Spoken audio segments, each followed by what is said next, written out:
Now, what I wanted to spend a little bit of time talking about with you guys today is the importance of communicating with the title company, especially as it relates to whether or not the property is in an HOA community. Part of our processing, the title company is going to request not only a title search, but we're also going to want to get information from the HOA that's going to be very relevant to getting the transaction closed properly and on time as well. Now, the HOA is going to provide us what's called an HOA estoppel.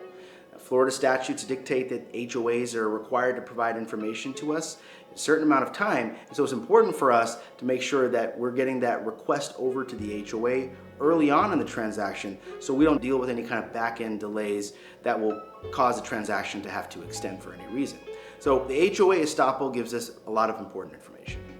We also want to make sure that the HOA doesn't have any particular contingencies. So we want to make sure that this information is collected in a timely fashion, and in order to do so, the real estate agents and the title company should communicate often and early in the transaction. And here at Landtrust Title of Central Florida, because we're attorney owned and operated, not only are we collecting this information early on, but if we need to, we can communicate with the HOA and we can communicate with an attorney's office in case the file is there and get that information in a timely fashion to get your transaction closed early on.